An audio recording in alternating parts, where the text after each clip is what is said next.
యెషయా ఇంటికి సమూయేలు వచ్చారు. సమూయేలు వచ్చినప్పుడు యెషయా పెద్ద గుమ్మాన్ని తీసుకొస్తున్నాడు. రెండో వాడిని, మూడో వాడిని, నాలుగో వాడిని అందరూ తీసుకొచ్చాడు. ఎవరు ఈయన ఎన్నుకోలేదు. నేను పై రూపంలో లక్ష్యము చేయబడని కాను అని దేవుడు చెప్పాడు. ప్రభు ఏంటి? ఇంకొకడు ఉన్నాడు. అప్పుడు అడుగుతున్నాడు, నీ పిల్లలు ఎవరైనా ఉన్నారా? ఒకడున్నాడు, నీ కడగొట్టువాడు, వాడు గొర్రెలు కాసుకుంటున్నాడు. ఈ తండ్రికి తెలియదు. ఎందుకు తెలుసునా? తండ్రి తల్లి కాదు నిన్ను విడిపించేది, అన్న దమ్ములు కాదు నేను రక్షించేది, దేవుడు నేను రక్షించేవాడు. దేవుని మీద ఆధారపడి అక్కడ దేవుని సన్నిధిలో కూర్చుని అరణ్యంలో ప్రార్థన చేస్తున్నాడు. ఏడవల నా తండ్రి నన్ను గొర్రెలకు పంపాడు, ఈ గొర్రె ఏ సింహం వస్తుందని భయపడలేదు. ఎందుకు తెలుసు? నా దేవుడు జీవము గలవాడు, గాఢాంధకార లోయలోనే సంచరించను, ఏ అపాయం నా ఎదుకు రావడానికి అవకాశం లేదు. నా దేవుని రెక్కలోనే ఉన్నాను. దేవుని మహోన్నతుడైన దేవుని రెక్కలో ఉన్నంత కాలము నువ్వు దేనికి భయపడవలసిన పని లేదు. ప్రేసోలరా అప్పుడు అంటున్నాడు, ఇంకొకటి ఉన్నాడండి కడగొట్టువాడు, వాడు గొర్రెలు కాస్తాడు. అంటే ఏమన్నా తండ్రి ప్రేమించాడా? తండ్రి ప్రేమ ఉందా అతనికి? అతని మీద తండ్రి ప్రేమించాడా? లేదు. గొర్రెలు కాసుకోపో అందరినీ చదివించాడు, ఉద్యోగస్తులు చేసే. ఈయనేం చేశాడంట? కానీ ఈయన నేర్చుకుంటున్నాడు, కట్టుకుంటున్నాడు. క్రీస్తుని బండ మీద దేవుళ్ళు తన పునాది వేసుకుంటున్నాడు. దేవుడు దీవించేవాడు కనుక ఆయన నన్ను కాపాడుతాడు. నాకు ఆయన కావాలి. గాఢాంధకార లోయలో సంచరించను, ఏ అపాయములకు నీవు భయపడవు. ఎక్కడున్నాడు? భయంకరమైన లోయలో ఎవరు లేరు. అక్కడ గొర్రెలు కాసుకుంటున్నాడు. సింహాలు, క్రూరమృగాలు ఉన్నాయి. కాపాడగలడు. సోదరా, భయంకరమైనటువంటి లోకం ఈ అరణ్యంలోనే ఉన్నావు. శత్రువుని సాతాను గర్జన సింహంలో ఉన్నాడు. నీ లోపట గురుగులు వెతుడకు కూర్చున్నాడు. నీవు దేవుని వైపు నీ చేతులు ఎత్తకపోతే, గురుగులు నీళ్ళు ఎత్తబడితే కోతకాలం వరకు కూడా నీకు అర్థం కాదు. నేను భక్తి చేస్తున్నాను అనుకుంటావు, కానీ కోతకాలం వరకు కూడా అర్థం కాదు. ఒక మనుషుడు దేవునితో ఉంటే దినదినము దేవుని ఉన్న సంతోషాన్ని చూస్తాడు. అంతేకాదు, నా గిల్లే నిండించి ఓలే పారాజసి దిగే కడిగి శోధి చేసి ఆత్మదాన నేర్చేను వడిగావాని సాయమునా జయమునా. నీ హృదయమును దేవునికి ఇచ్చినప్పుడు దేవుని పరిశుద్ధాత్మ నీలో ఉంటుంది. దేవుని పరిశుద్ధాత్మ నీలో ఉంటే అది అల్లరికి కర్త కాదు. ఆ ఆత్మ నీలో ఉంటే అబ్బా తండ్రిని మూల గడుసు దేవుని పాసలో కూర్చొని ప్రార్థన చేస్తావు, కానీ ఏదిడి పోయిందని చింతపడవు. ఏమండి, అన్నీ అయిపోతాయి. కొడుకులు పెళ్ళి అయిపోతాయి, కూతుళ్ళు పెళ్ళి, మనవాళ్ళ పెళ్ళి అయిపోతాయి, కానీ వీడు మాత్రం ప్రయాసపోదు. నేను ఎలా బ్రతకాలి? ఏదో ఒకటి అమ్ముకోవాలి, ఏదో ఒక వ్యాపారం చేయాలి, లేకపోతే పొలం పోవాలి. ఏంటండి ఇది? నీ సమయం ఎంత? నువ్వు ఎక్కడికి వెళ్ళాలి? ఏంటికి వెళ్తావు? నువ్వు ఏం సంపాదించుకుంటావో అది అనుభవిస్తావు. గుర్తుపెట్టుకో. దావీదు దేవునితో ఉండాలని ఆశించాడు. అన్నాడు, వాడు గొర్రెలు కాసుకుంటాడు. అయితే అతడు వచ్చే వరకు నేను ఇక్కడ ఉంటాను, అతను తీసుకురండి. అతడు వచ్చే వరకు నేను ఎక్కడ ఉంటాను. నీవు రక్షింపబడే వరకు నీ హృదయపు వాగిట నిలబడి దేవుడు నీతో మాట్లాడుతూ నీ కొరకు ఆలస్యం చేస్తూ ఉన్నాడు. ప్రియ సహోదరుడా, అర్థమవుతుందా నీ జీవితంలో? ఎంతవరకు నిన్ను నీవు దేవుని చేతిలో పెట్టుకుంటున్నావు? నిన్ను కాపాడవాలని, నిన్ను శ్రమలోంచి విడిపించవాలని, దరిద్రమైన నిన్ను ధనవంతులుగా చేయటకు ఆయన కొన్ని సమస్తం చేసి లోపలికి వస్తే నువ్వెవరి వైపు చూస్తున్నావు? ఆయన మనపి చూస్తున్నావు. నా గొర్రెలు నా స్వరమేను, అవి నన్ను వెంబడించును, నేనే మార్గము సత్యము జీవము.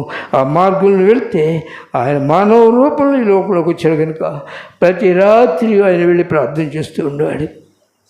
లోకస్తులంతా నిద్రించుచుండగా లోకస్తు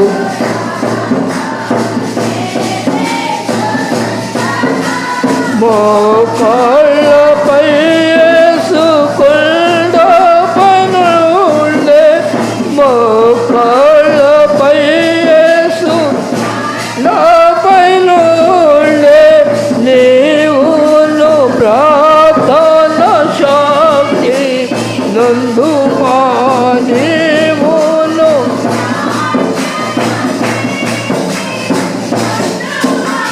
ఓ నా సోదర వెనుకంజవే, ఓ నా సోదరి.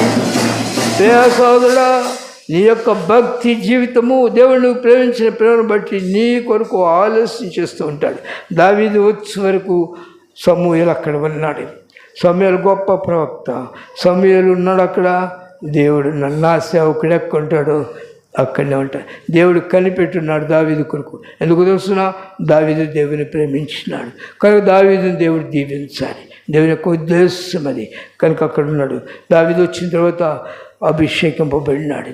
ఈరోజు ఎవడు పడితే వాడు అభిషేకించడమే, అది తప్పు. దేవుడు నీతో మాట్లాడినప్పుడు నువ్వు వెళ్ళి వారి మీద చేయి పెట్టాలి, అంతేగాని నీ అంత నువ్వు పెట్టకూడదు.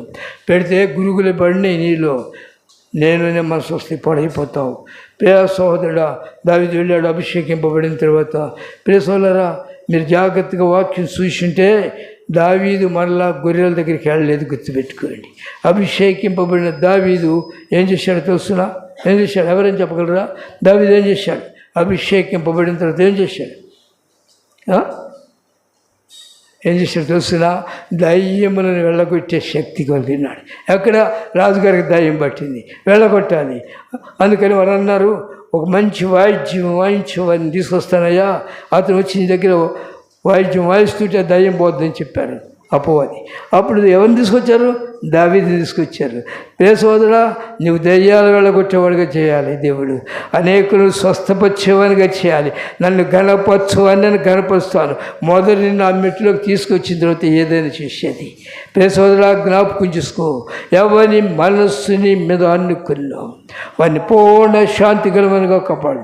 భక్తి అనేది ఏదో ప్రార్థన చేయడంగా. చాలామంది గుడ్డిగా ఆశించి దేవుడి దగ్గర వాడిని పరలోకంలో ఉంటాను అనుకుంటున్నాడు. కానీ ఆ సమయం వచ్చినప్పుడు బుద్ధి లేని కనికలు విడవబడినాడు. తెలుసునా సహోదరుడా, నీ జీవితాన్ని ఎందుకు పాటు చేసుకుంటావు?